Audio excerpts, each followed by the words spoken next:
Hey there! Welcome to the malware. Got an intro now. Weird. My name's Matt. Welcome to the show. I'm here to talk about some things I like and some things I don't sometimes. Unfortunately, that brings us to Rings of Power episode 5. Hooray! Let's see. How are you all? You doing good? Because this show's not. It's in dire straits, man. The dire straits. Here we go. Let me hit the right button here. Previously on. I hate that. Respect your audience. We can remember shit. Maybe you could do it every other episode. That's fair. Because there are a lot of dumb people. I'm including myself in that.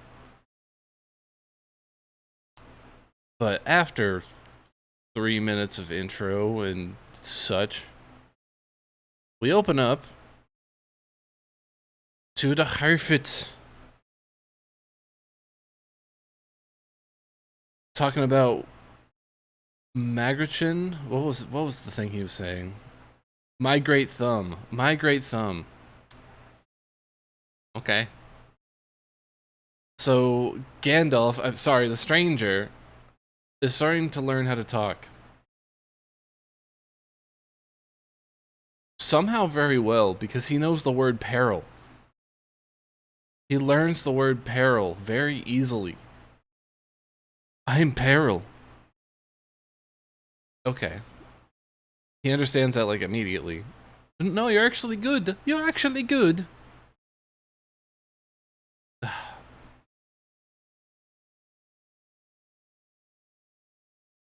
Hate the Harfoot scenes. So much. The only thing driving them at all is the stranger. And even then, it's stupid. Yeah, you're actually good. Because I said you are.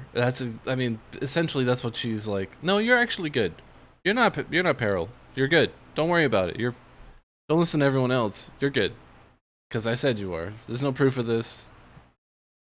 And also, that's later. That's later. I can't believe that this family who has been, wait, who the hell is that?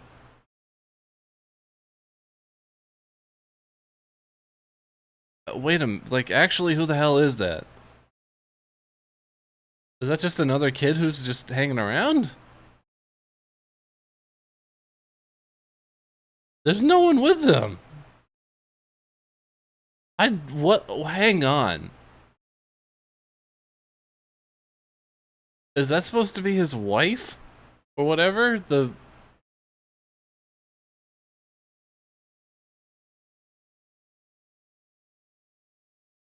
There's another kid? I just noticed this, I'm sorry. Like, what the hell? Who is this? I don't want to play it. I can't play it because Amazon will flag me for it, but... Is that supposed to be his wife? He's holding hands. The wife back there? I can't... I don't want to get to the bottom of this. Oh yeah, she is back there. Okay, so who the fuck is this kid? You got the stranger back there, Nori behind whatever bumblefuck's name. Sorry, YouTube. And then we, this one kid confused the hell out of me. Did I not notice they had another kid the whole time? That's the show, people. She starts singing a song, and for Christ's sake, one, she can't hold a beat. Just kind of humming, singing, whatever. Imagine, let's see. Imagine singing Twinkle Twinkle Little Star, but like all over the place. Twinkle, twinkle, little star. Maybe not the stutter. The stutter was on purpose, but maybe not the stutter. It was not. It sounded fine. The song sounds fine. I'm not gonna criticize that much into it. as an audio guy, auto-tune's a little too much. But she couldn't stay in time that whole section, which was the most annoying part to me. And then it becomes the actual song as they're traveling and, oh, somehow we missed this effing bog. They're just in, I guess the trail goes through here. It's implied right here, but there's people back here hanging out. They're facing the wrong way if they're going up that way, and they're supposed to be the back of the line.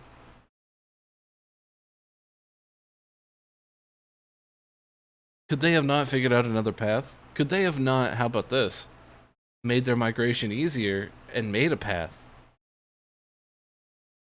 Shovel some dirt through or something. Anything. Nope. Nope, we just gotta listen to the music. Don't worry about the scene. Listen to the music.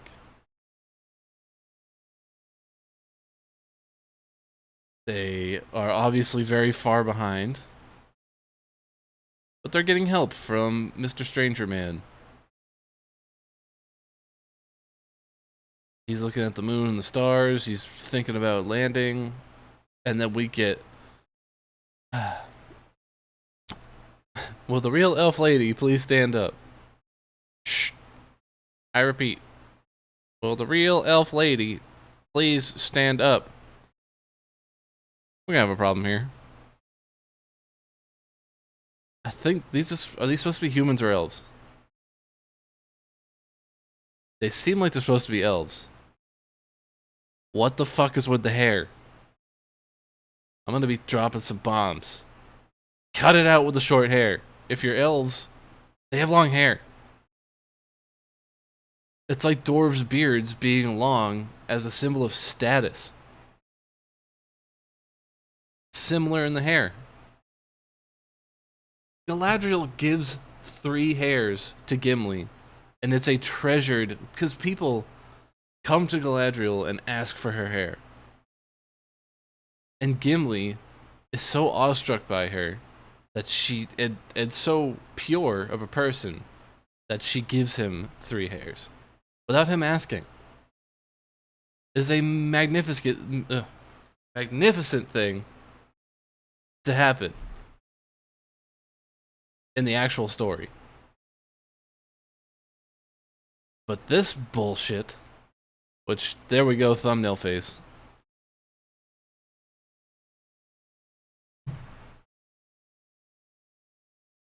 God, I hate the fucking acting of the show. Man, it's killing me. And these people only show up for half a second anyway. And we're suddenly thrust upon ADAR, who is looking up at the sun through the trees, because they're at trees now, for some reason. And the orcs literally burn in the sunlight. Like, he's melting in the sun.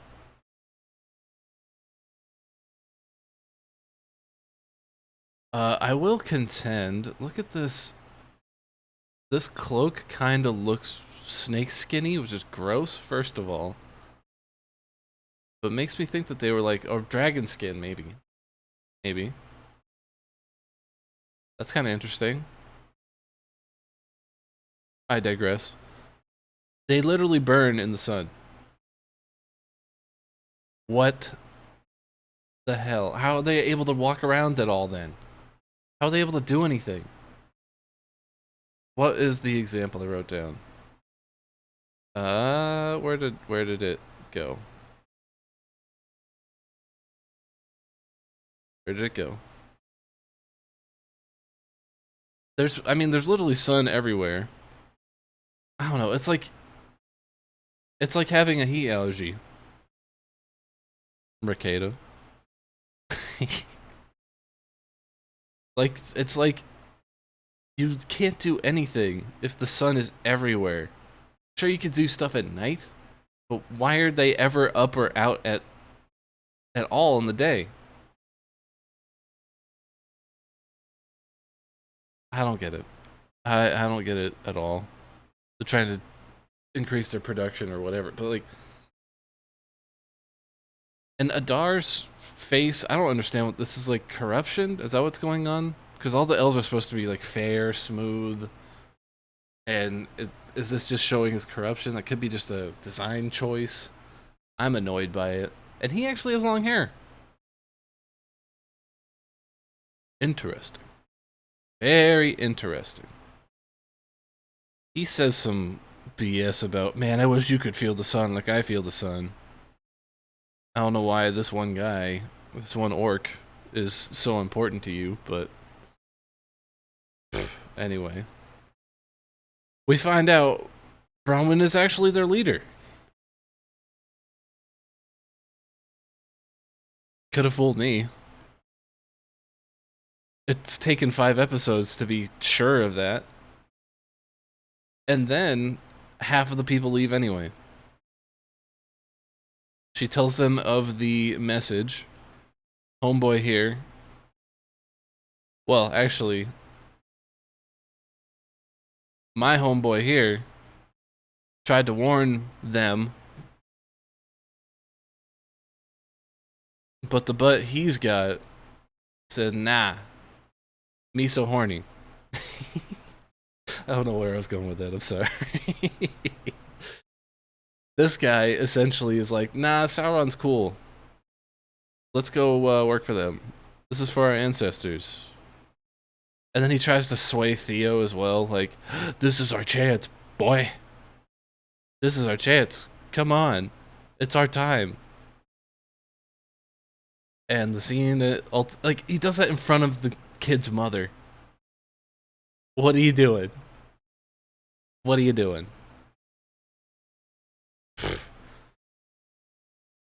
We leave this scene. Isildur wants to go with the Numenorians on the boat, do whatever to Middle Earth. And Isildur's like, or Elendil's like, man, you're dumb. Kid, you're dumb. You're being absurd. This whole scene it's fluff.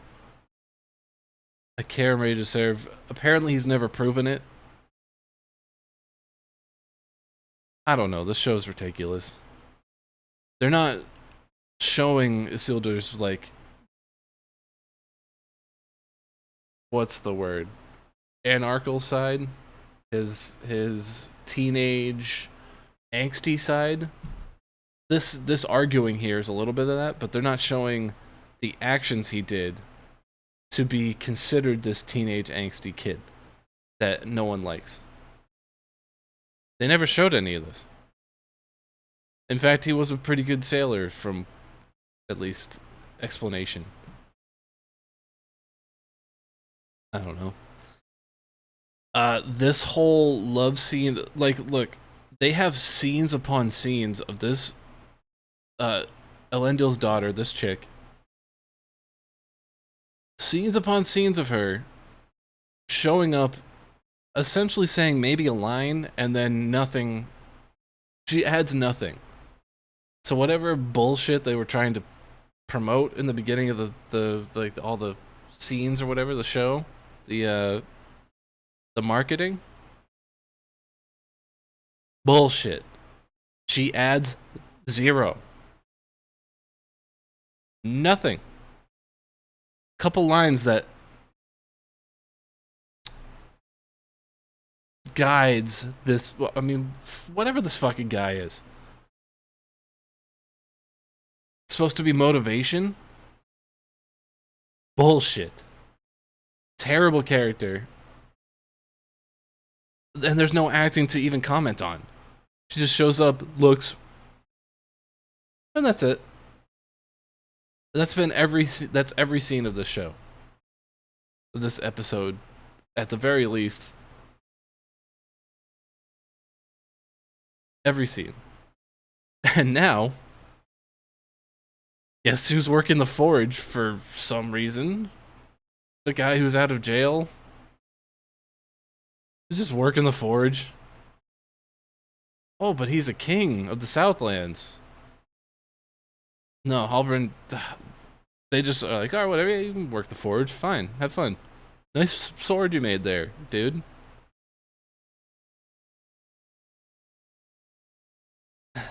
And then, yeah, they keep calling him Lord Halbrand when he clearly doesn't want to be. He's like, I actually want to stay. Guyladriel interrupts him, saying, no, he wants to go. We want to go save the Southlands. This stupid dynamic between the staying and leaving when they just want her to go too.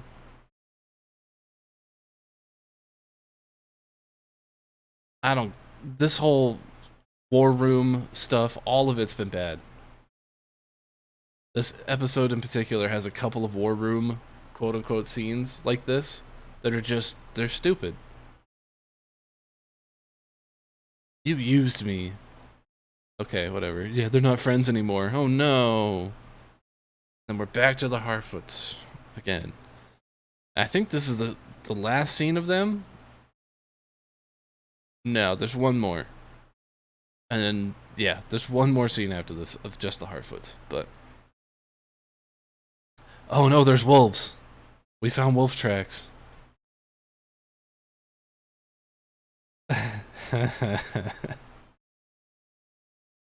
I realized that I think they're supposed to be so far behind because they didn't want to pay other actors. I mean, they showed Lenny Henry and whoever else a couple times.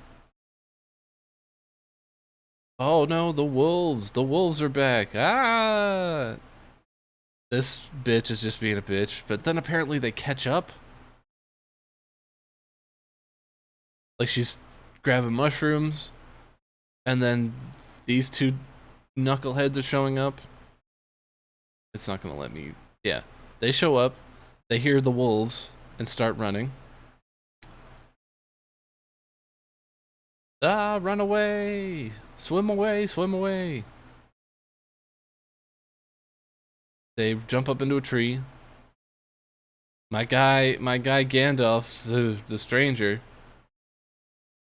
comes to help out. Let's see, can I get a good shot of these effing wolves?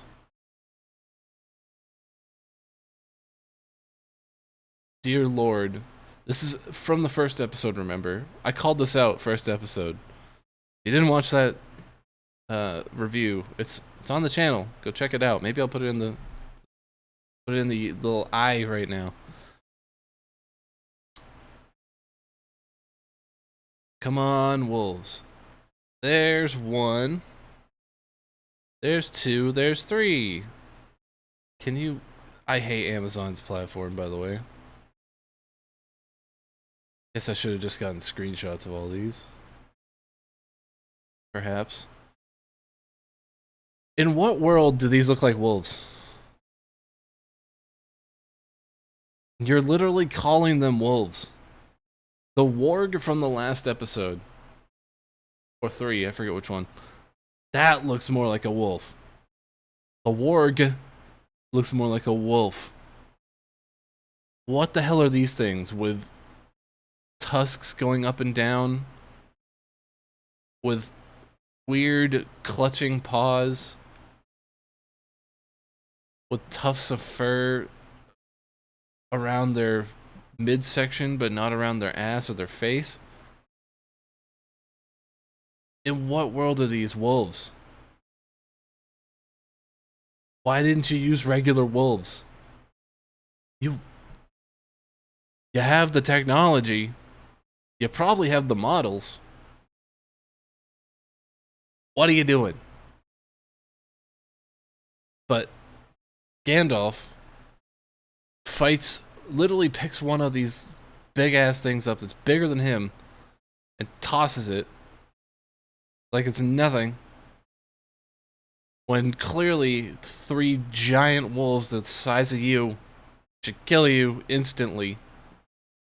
Or actually probably slowly. They'll probably get you in the neck and just kind of... and then you slowly bleed out. Yeah. Gandalf saves these little crackheads. And that's that scene. And we're on to the next... It's immediate. Immediately BSC'd. It's incredible. We're training. We're sword fighting. Hooray!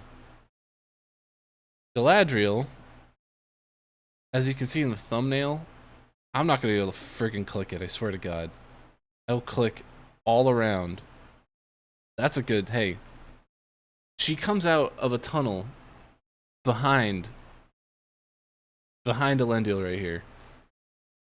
To come out and say, their strokes fall like stone giants in the of the North Moors. Terrible reading. Okay, quick little compliment. It's instant.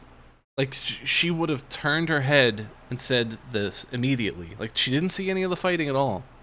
Turned her head and said, their strokes fall like stone giants in the North Moors. How is she such an expert at sword fighting to know, oh, wow, they're really swinging their swords powerfully.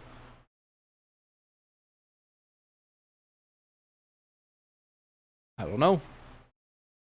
I have no idea. Somehow she sees all that training after just turning the corner. And so Linda's like, yeah, why don't you train them then? You're good at this. And then we get fight scene to have action for a little scene. Yay! Which, if you haven't seen the show, can you put money down on who's gonna win out of these 5 folks? I think the choice is up to 2.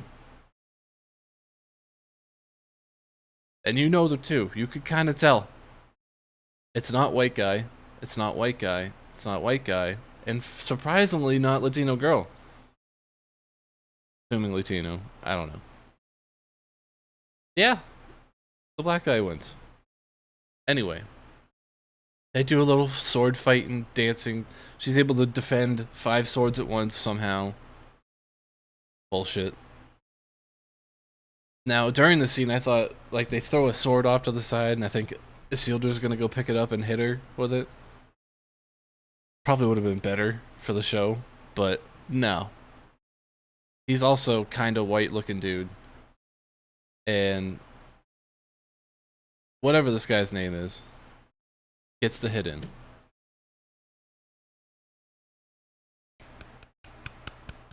Yay! We have a lieutenant now. Yeah, because that's what Elendil said. If you can get a hit on the elf, you become a lieutenant. Jesus Christ. And he said lieutenant, which is another thing. Why is that a term? It's the same word, but for some reason people say lieutenant instead of lieutenant. The word's lieutenant. That's some weird, it's like an English thing? British thing? I don't know. Very weird to me.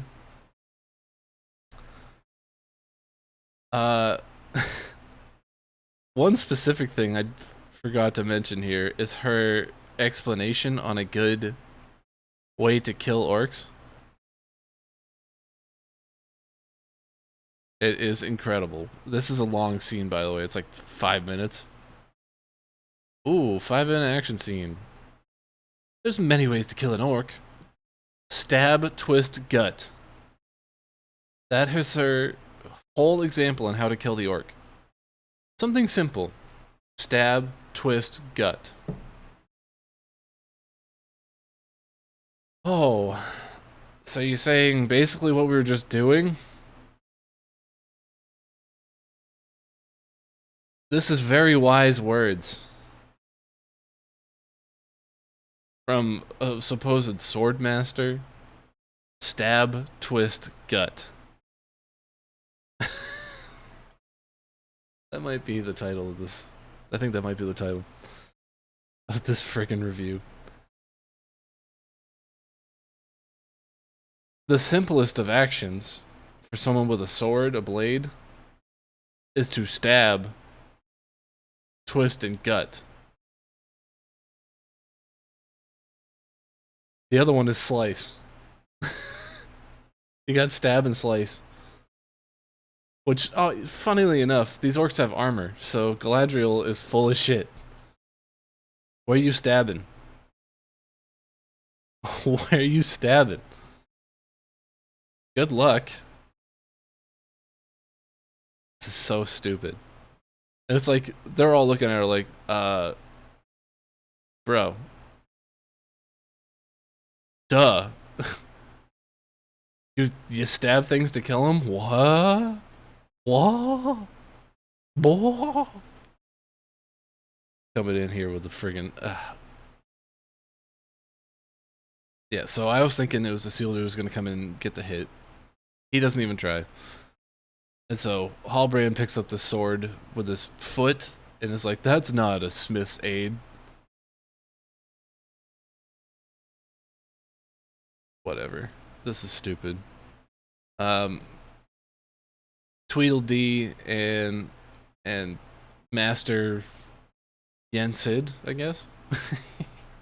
Farazan, I think that's his name. Talk about why are you going to war? Why are you going to war?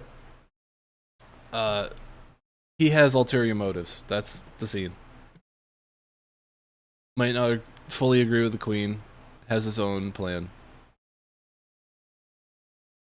We see in this scene, very important part of the scene. Oh, I did say during this, the dude is as good as a vizier as Jafar. That Farazan guy from the last scene, he's basically Jafar, in my opinion. That's all. I do question who her mother is, because this is a very white guy. And it's supposed to be her dad. I don't know. I don't know. Maybe she just inherited all of her mother's characteristics. Oh.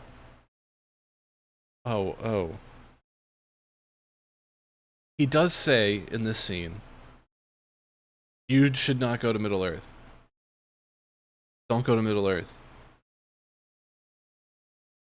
Darkness awaits you at Middle Earth. Remember that.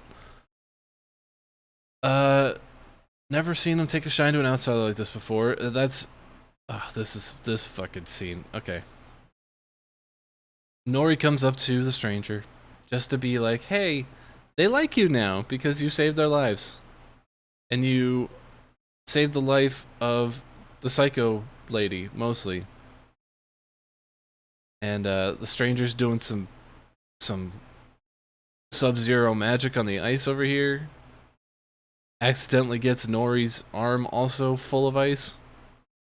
Yeah, so speaking of Sub-Zero, I watched Mortal Kombat. Dude's arm is gone like Jax's. Nori's hand is gone like Jax's.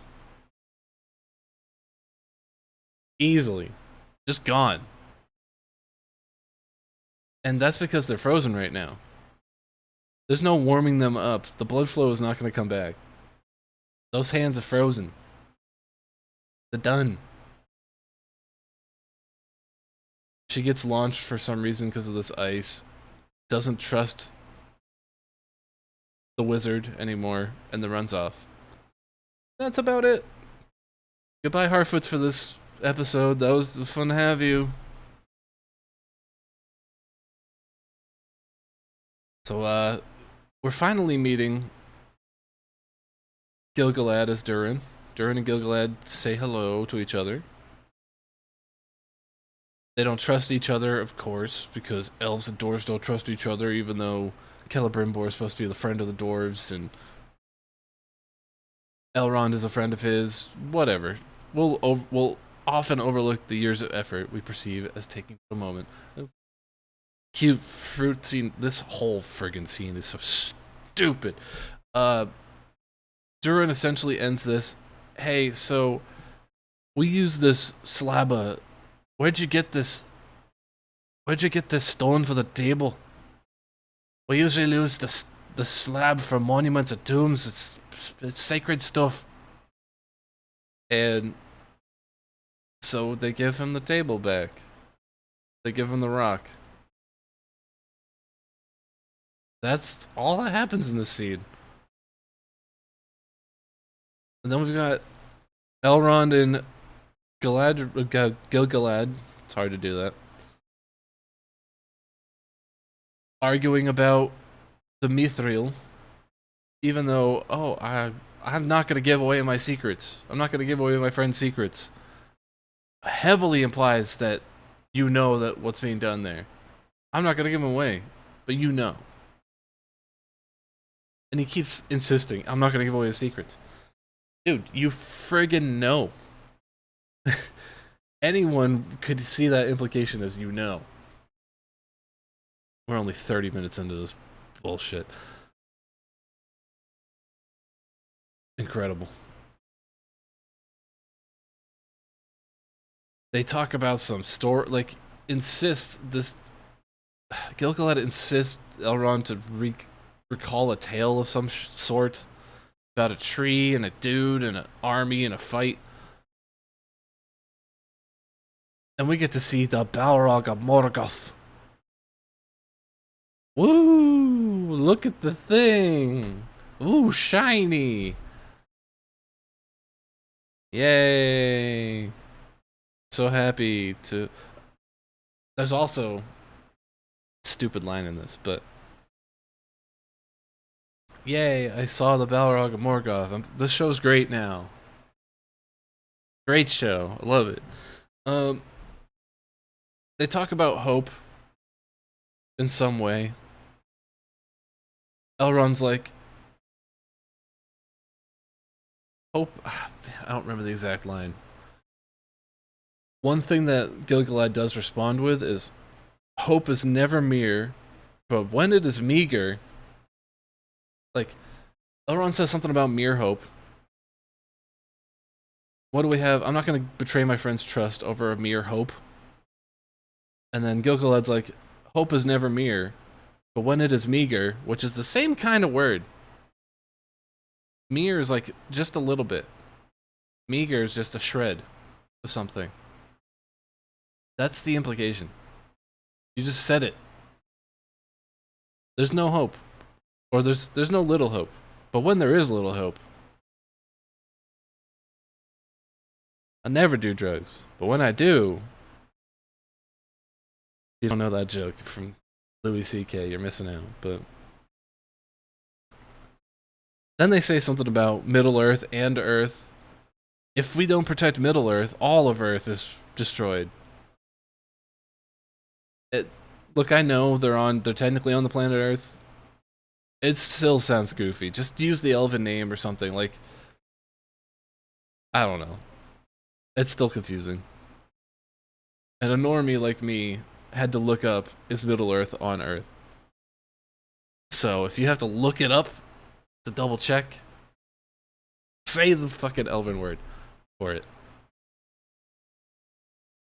And this is, I mean, it's a long scene to essentially have Elrond have his doubts for Durin, or want to try to talk to his friend. It's a ridiculous.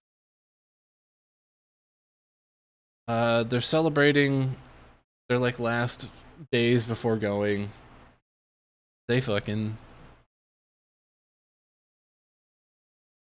Isildur's trying to talk to his friends again. And for some reason, the smartest characters are literally the side ones.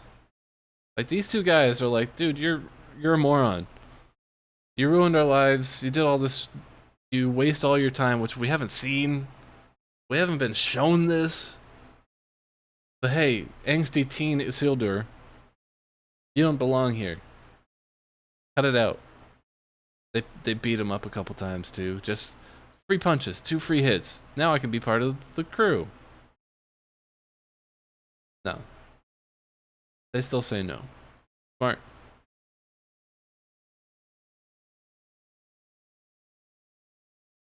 Then we move on to a scene where political boy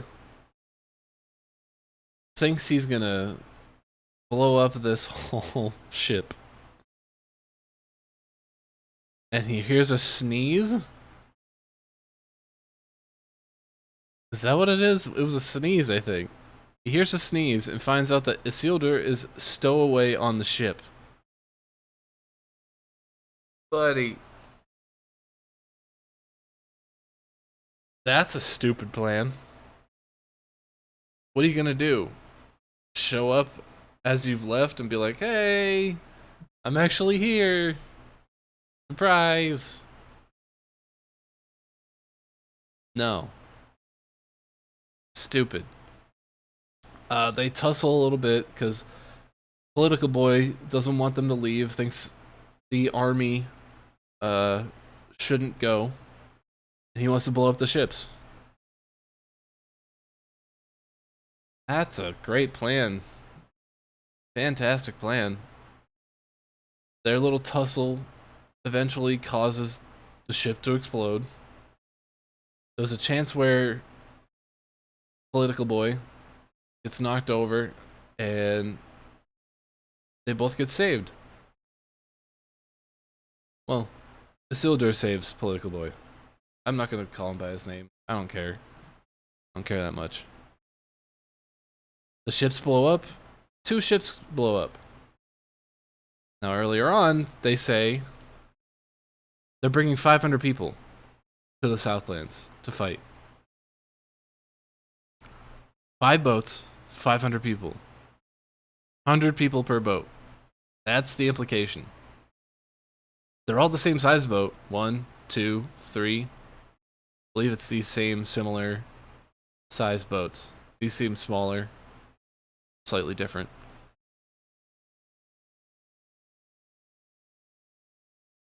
So yeah, there's just 2 ships on fire.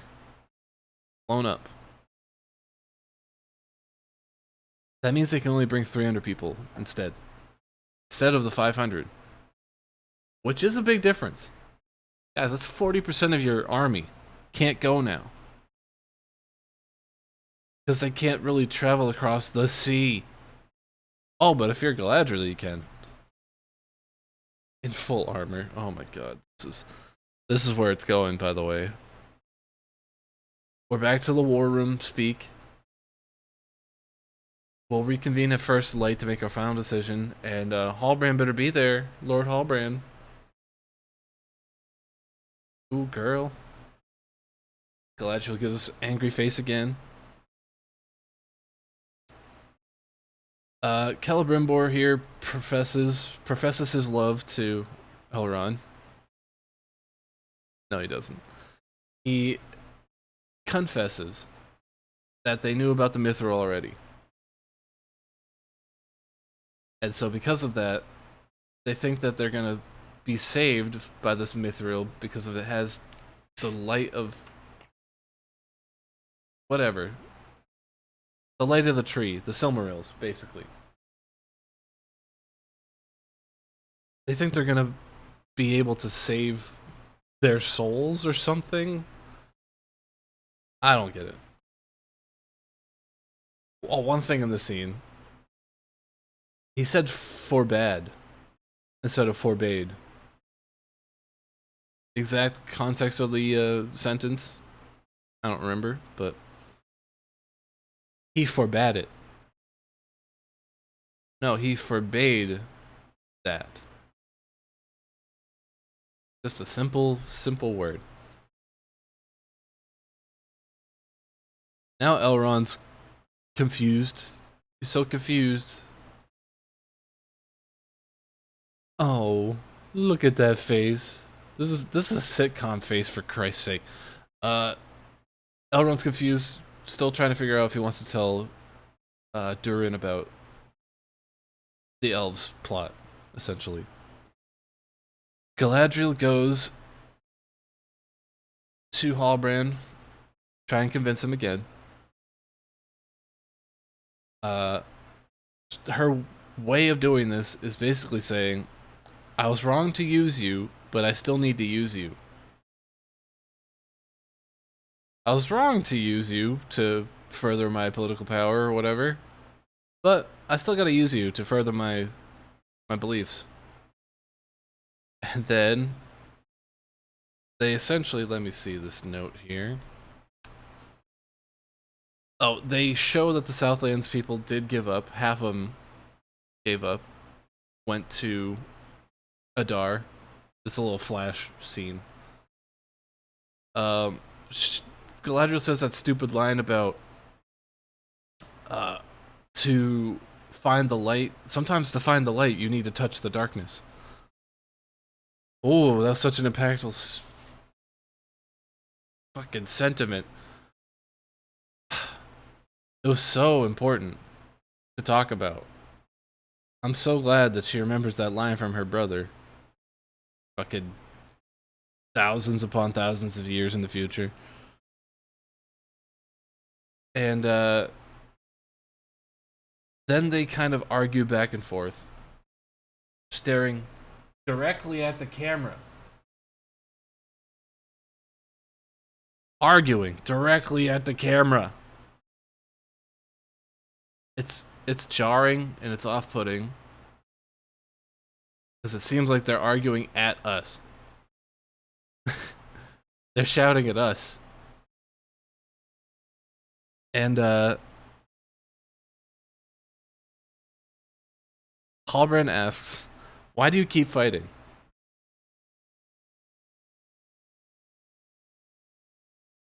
Why do you keep fighting? Because I cannot stop.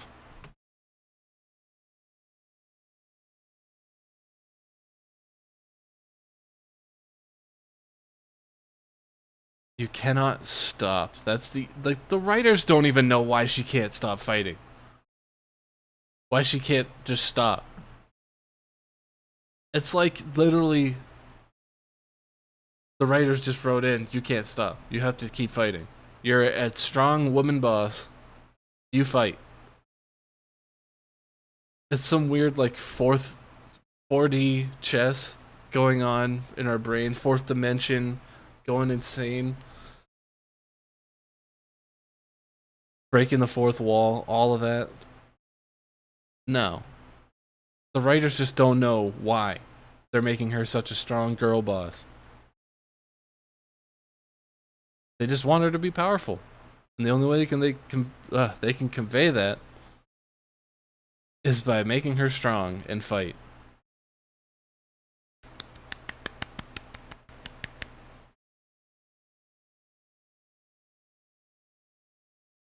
Another line she says is that she fought for centuries. And she kind of talks about how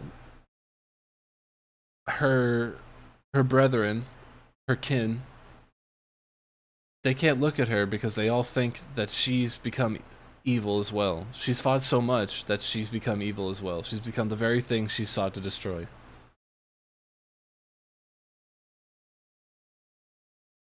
That's the entirety of that scene. It says something about fighting for centuries. Maybe that's the definition of insanity, you cold evil bitch. Which you've been the entire show, by the way. Definition of insanity. Doing the same thing over and over, expecting a different result.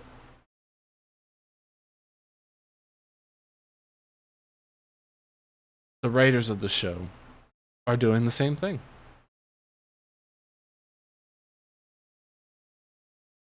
Now, I love what I wrote here.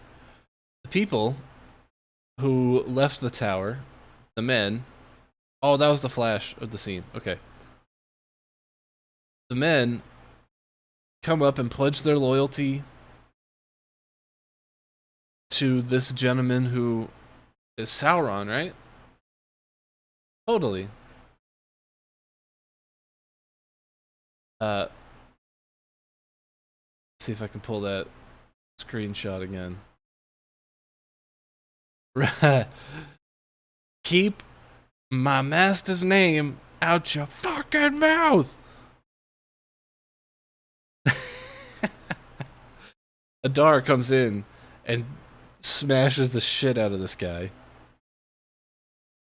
Gives him a stone cold stunner, triple DDT, RKO from out of nowhere. And oh my goodness. Yeah, so he's apparently not actually Sauron. Big surprise. What? This one's not Sauron. Only blood combined is what he says. And so, for some reason, ADAR wants old, stupid-ass man over young, manipulative, malleable? That's a better word? He wants old, shitty man over young, many years of work kid. More reasons why ADAR is a friggin' moron. And just after the scene, we've got Arondir teaching Theo how to shoot a bow. Oh wow, it took me 200 years to learn the wisdom of you at 14. Because I'm here and you're here. Look, this is the most, first off, the most speaking he's even done the entire show. It's the most emotion in his face he's shown in the entire show. I still like the armor, which is kind of cool. It looks like the Ents. But it kind of leads to nothing. It's a big old nothing burger. It's still pretty stiff.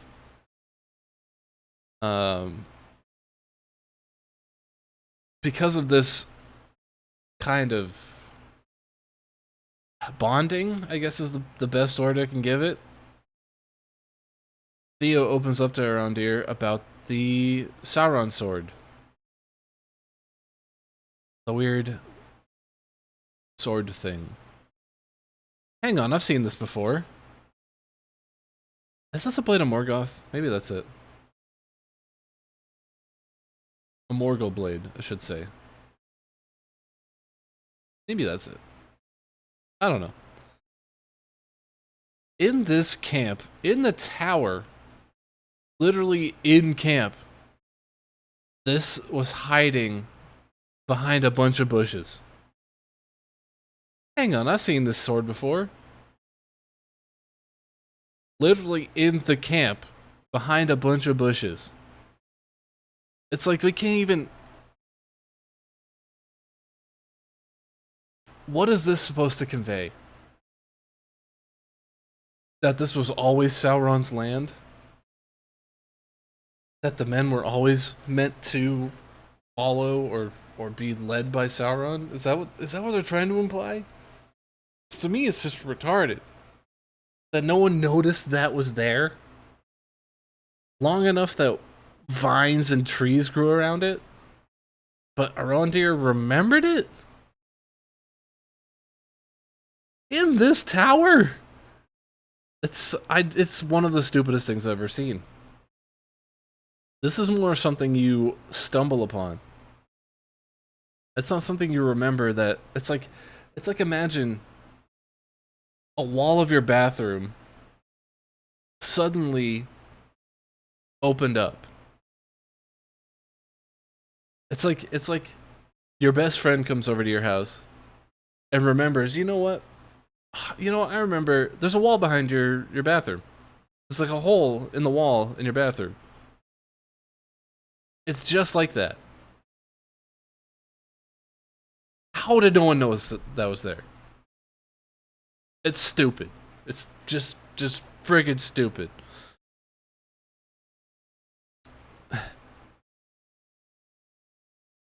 We see some scenes of it's a key. Key to the death of our people or it's stupid. This is I was checked out as soon as that happened. I mean, I've been really ultimately checked out of this entire show. Don't bow to the enemy. They fight in the middle of camp. There's no real resolution to this. The orcs are coming. again. So now, let me show you the next stupidest thing that happened.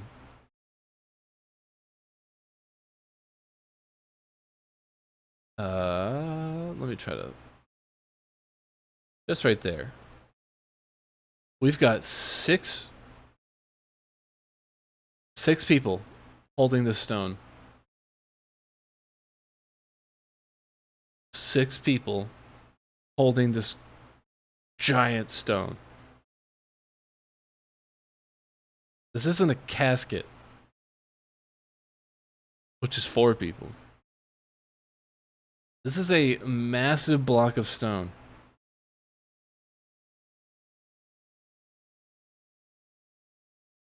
The little stumble that they had later in the scene, no, this is heavy. And they're walking it. They're walking it to Khazad-dûm. From... Where were they? I don't... no, that's a different game entirely, but... They're walking it the entire way. No horses. Walking the stone slab. So remember when Elrond and Celebrimbor walked to Khazad-dûm for the first time? Just for Celebrimbor to go back immediately? That's easily a couple days' journey at the very least. And they were closer because they were in Region. Linden. I remember the name now. Sorry. Had a mind blank there. They're walking from Linden. With the stone slab. All of them walking to Khazad-dûm. Go fuck yourself. Just entirely go fuck yourself. It's like trying to walk a couch solo.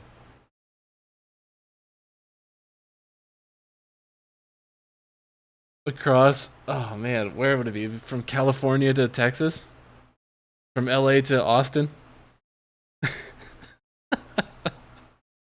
Is that even equivalent? I don't really know, but imagine doing that solo, carrying a couch.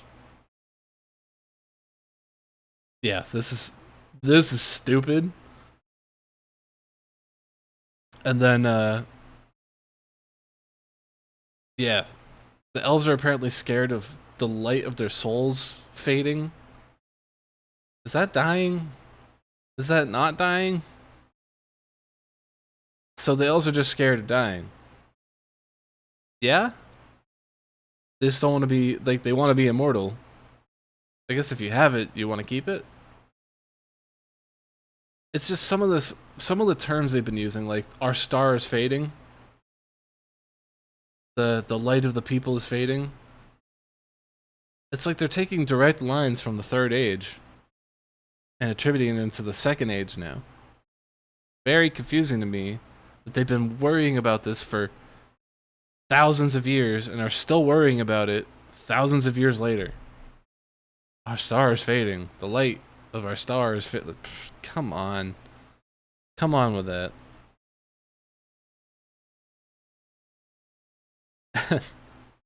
And as the scene ends, with their slow... I say, God, the pacing of this show sucks. It sure does, because we had scenes that were zipping by real fast, and now we've got this one where Durin's like, who's got all of the, who's controlling all of the, who has the choice to make elves live or die?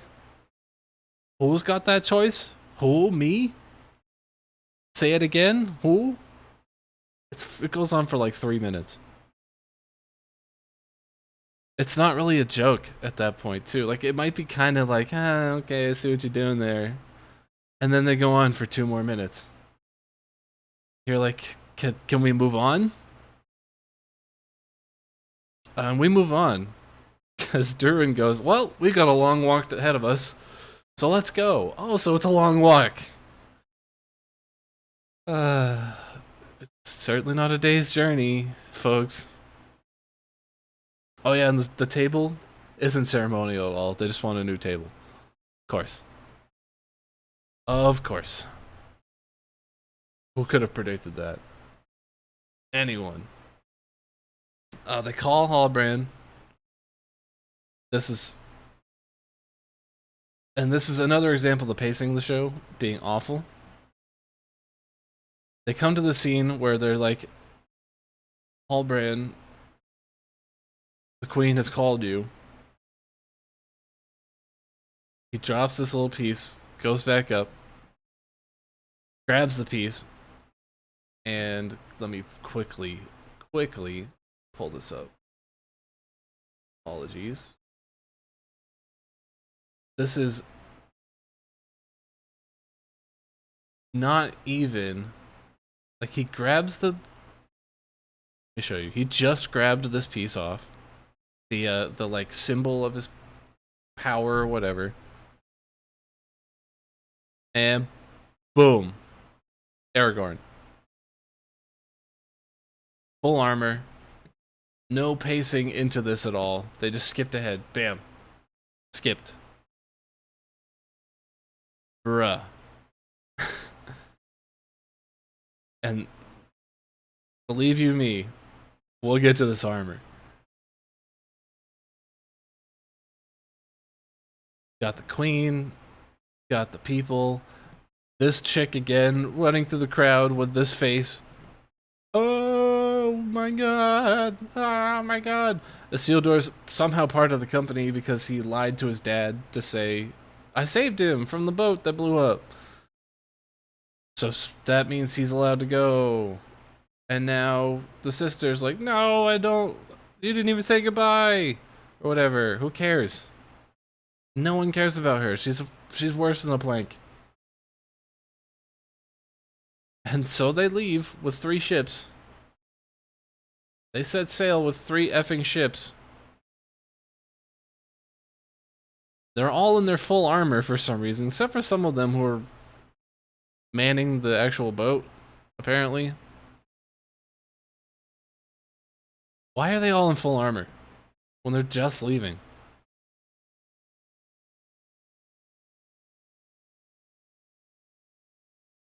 And so Elendil makes fun of his son, says you're a stable boy now. That's why you've come along. And we have to stop everything and see Guyladriel in all her glory. Let me quickly pull this up again. Beg my pardon. I just realized that's all up. Whoops. Beg my pardon. Well, so if I was smart about this, lens flare, this might be the best I could show. So, especially with these gentlemen here. Who forged her armor? Can we talk about the chain of events that happened?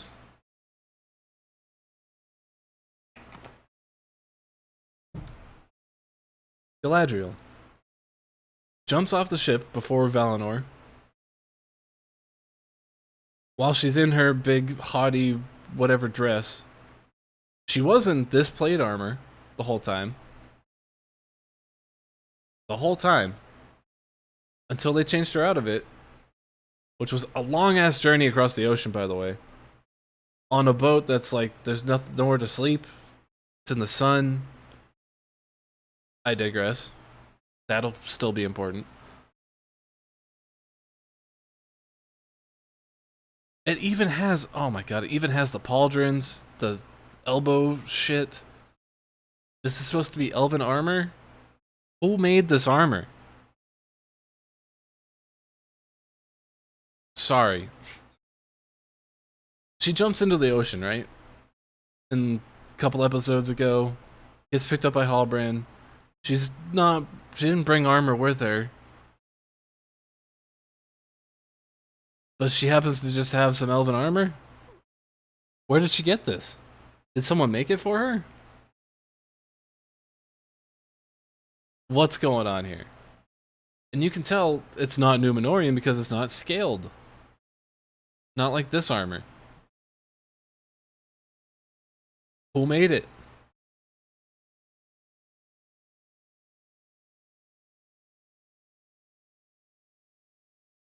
Just unbelievable. And then you see Hallbrand's armor. It's also kind of scaled. And I could argue, I guess, that he made his own armor. But this is implied it's like the same effing day. The same day. Boom, I have a full set of armor. That's not Numenorian. I made it myself in like just 5 minutes. It's fine. And that also leads me, speaking of the boat, how big... remember, it's supposed to be 100 people on these boats. It was 500 people going, 5 boats. 2 of the boats blew up, leaving us with 3. So 300 people are going, 100 per boat. There's maybe, what? I could contend there's maybe 40 people on the top of the ship. Maybe. As a rough positive, which I guess they're pulling ropes too, but as a rough estimate, there's 40 people on the top of the ship. Where are these people gonna sleep? Up here? On top of the deck? Because as soon as you go in, there might be a lower layer, but there's no way that ship goes down far. Right? This isn't the Titanic. This isn't like a luxury cruise liner. This is like a wooden boat. They don't go far.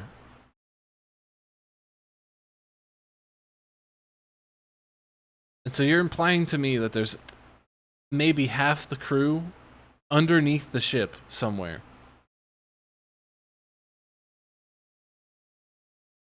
Bullshit. Sure, these look great on first glance. Ooh, look, shiny ship. Very artistic. It's impractical. Doesn't work. There's nowhere to friggin' sleep. Oh, it's only gonna take us a day to get there, though. It's fine. Because Guyladriel went... Even if it was a day and she was in her full armor across the ocean. So stupid. So stupid. It's like people. Like democracy and people. Democracy is government of the people, by the people, for the people. But the people are retarded. That's the end of the episode, guys. That's it. So thank you for stopping by. Oh no, it did that. All right, good to know. Apologize that it did that again.